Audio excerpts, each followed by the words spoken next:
सो नामों की तादाद में फ़र्क होना नस्बनामे को गलत साबित नहीं करता। इसके लिए मैं एक मिसाल देना चाहता हूँ। पाकिस्तान में अगर आप बिलावल भुट्टो का नस्बनामा लिखें तो आप उसको जुल्फ़कार अली भुट्टो के बगैर और उसकी माँ बेनज़ीर भुट्टो के बगैर मुकम्मल नहीं कर सकते। ठीक है। लिहाजा कि अगर आप किसी और का नस्बनामा लिख रहे हों तो आप पर ज़रूरी नहीं है कि आपके उस शख्स के नाना या उसकी माँ का भी ज़रूर जिक्र करें। अच्छा, एक और ये बात है कि इसके अलावा और दोनों लूका और मत्ती के नस्बनामों में और क्या कोई वाज़ेह फ़र्क है? एक तो मैंने आपको बताया कि नामों की तादाद से नस्बनामों को फ़र्क नहीं पड़ता। दूसरी बात बहुत अहम है कि यीशु मसीह का नस्बनामा जो है मुक़द्दस यूसुफ जो उसके मुँह बोले बाप थे उनकी तरफ से भी लिखा गया और इसके फ़राइज़ मुक़द्दस मत्ती रसूल ने अंजाम दिए। सो मत्ती के मुताबिक नस्बनामा हज़रत यूसुफ की जानब जाता है। जी बिल्कुल ठीक है। और लूका रसूल ने जब नस्बनामा लिखा तो वो मुक़द्दसा मरियम की नस्ल को फॉलो कर रहा है, वो उनकी तरफ जाता है। हाँ जी। और वो जो नस्बनामा है वो दाऊद के बेटे नातन से हमें जाकर मिलाता है और मत्ती रसूल का जो नस्बनामा है वो दाऊद के बेटे सुलेमान की तरफ से यूसुफ तक पहुंचता है। अच्छा। लिहाजा ये दोनों नस्बनामे यीशु मसीह के दोनों तरफ को कवर कर रहे हैं। और तीसरी तरफ जो आपने नहायत खूबसूरती से बताई है अभी मुक़द्दस यूहन्ना रसूल के मुताबिक वो इब्तिदा में कलाम था, वो खुदा की तरफ जाके मिलता है। अच्छा, ये बताएं, आम तौर पे हमारे जो मशरकी मुआशरे हैं ना, नस्बनामे में आम तौर पे मर्दों का जिक्र है, लेकिन हम मसीह के नस्बनामे में देखते हैं कि कुछ ख़वातीन के नाम भी शामिल हैं। जी बिल्कुल। लोग पूछते हैं कि ये कैसे, ऐसा क्यों है? बिल्कुल, लोग दुरुस्त पूछते हैं और उन्हें पूछना चाहिए और सीखना चाहिए, और हम इस बात को बयान करने के लिए हाज़िर हैं। मत्ती रसूल के नस्बनामे में 5 औरतों के नाम आए हैं। ठीक है। जिसमें तिमर का नाम है, ठीक है, और राहब का नाम है, रूत का नाम है, बत्सबा और मुक़द्दसा मरियम का नाम है। लिहाजा ये 5 नाम क्यों आए, इसकी सबसे पहली वजह अगर मैं बयान करूं तो वो ये है कि मत्ती रसूल चूँकि अपनी अंजील जो है वो सबसे पहले यहूदियों के लिए इस अंजील को लिख रहा था, और मत्ती रसूल की ये जो अंजील है ये पुराने अहदनामे और नए अहदनामे में पुल का काम कर रही है। ठीक है। और मत्ती रसूल ने यहूदियों को इस बात को बावर करवाया कि आने वाला मसीह बाइबल मुक़द्दस की, किताब मुक़द्दस की तमाम पेशिनगोइयों के मुताबिक यीशु अल मसीह ही है। लिहाजा उसका जो फोकस है वो उस वक़्त के यहूदी हैं जो तौरात और ज़बूर की तालीमात से मुकम्मल वाक़िफ़ हैं। लिहाजा उनके यहाँ चूँकि ऐसी अगर आप तालमूद वगैरह जो कि गैर इल्हामी किताबें हैं यहूदियों की और बाइबल मुक़द्दस को समझने के लिए इस्तेमाल की जाती हैं, उनके रबियों ने लिखी हैं, उनमें ऐसी भी उनके बारे में बातें लिखी हैं कि एक यहूदी इस तरह से दुआ किया करता था उस ज़माने में कि आए खुदा मैं तेरा शुक्र करता हूँ कि तूने मुझे ग़ुलाम नहीं बनाया। दूसरे नंबर पे कि मैं तेरा शुक्र करता हूँ कि तू मुझे गैर कौम नहीं बनाया। और तीसरे नंबर के मैं तेरा शुक्र करता हूँ जो आपने कहा कि मुझे औरत नहीं बनाया।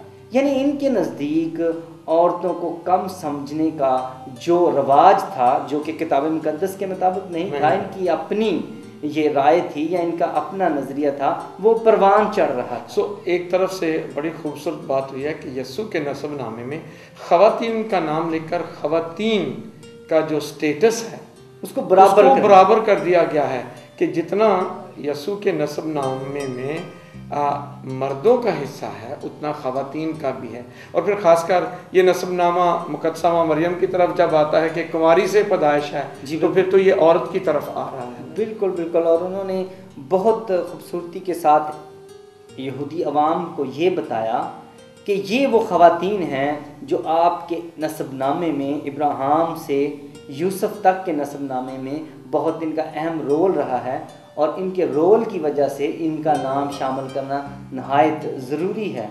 और वैसे भी वो बता रहा है ना कि यीशु मसीह सच्चा और कामिल इंसान है, तो इंसानी नस्ल में मर्दों और औरतों का दोनों का मौजूद होना اور لہٰذا اس نے بڑی خوبصورتی کے ساتھ اس جنسی فرق کو بھی مٹانے کی کوشش کی ہے۔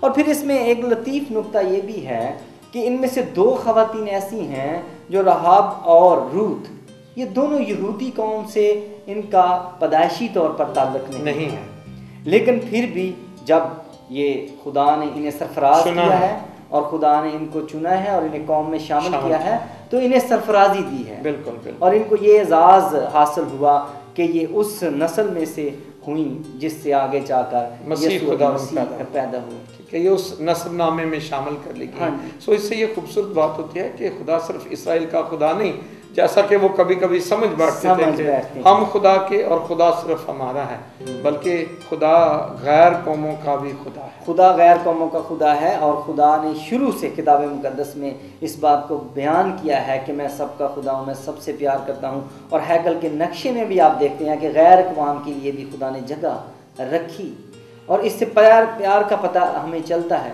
اور تیسری بات جو عورتوں کو کے نام یہاں آنے کی وجہ ہے کہ دراصل یہ بھی بتانے کی کوشش کی گئی ہے کہ اگر کچھ عورتیں جو تھیں ان کے کریکٹر میں کسی وقت کوئی ایسی بات ہوئی، ان کی شخصیت میں کبھی کوئی ایسا لمحہ آیا کہ آپ نے انہیں گنہگار تصور کیا، لیکن خدا نے انہیں معاف کر کے پھر سے دوبارہ سرفراز کیا، جس طرح سے داؤد کی جی بالکل، جس طرح سے حضرت داؤد کی زندگی میں ایک لمحہ آیا کہ وہ گناہ کر بیٹھا اور اس نے توبہ کی اور خدا نے اسے پھر سے سرفراز کیا، تو اس سے بھی برابری کی گئی ہے۔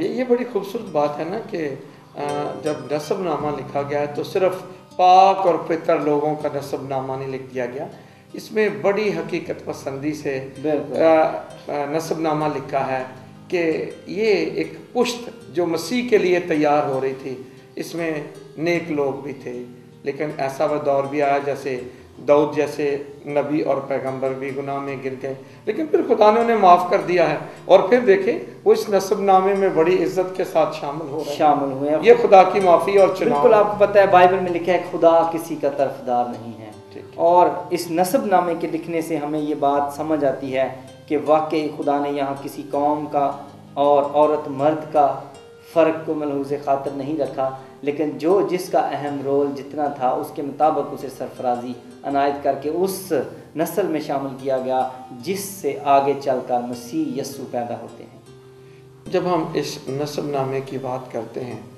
تو یقینی طور پر ہم کچھ پشتوں کا ذکر پڑھتے ہیں، کچھ 14 پشتوں کی بات ہے۔ لوگ پوچھتے ہیں یہ 14 پشتیں کیوں ہیں؟ ہاں، اس کی ایک بڑی خوبصورت وجہ تو یہ ہے کہ دراصل داؤد کے جو عبرانی زبان میں داؤد کے جو علم الاعداد کی روح سے ہندسوں کا تعداد کی روح سے جو عدد بنتا ہے وہ 14 بنتا ہے، لہٰذا چونکہ یہاں پہ ساری بات بار بار داؤد سے منسوب کی گئی ہے اور داؤد نبی کے متعلق بات کی گئی ہے کہ اس کی نسل سے ایسا ہوگا اور میں اس کا تخت اسے دوں گا، اور لکھا ہے کہ وہ میرا بیٹا ہوگا اور میں اس کا باپ ہوں گا، لہٰذا پہ یہاں پہ یہ دکھایا گیا ہے۔ اسی لیے نسب نامہ لکھتے ہوئے مقدس متی رسول نے اس کو 3 حصوں میں ڈیوائیڈ کیا اور ہر حصے میں 14 پشتیں جو ہیں ان کو بیان کیا ہے۔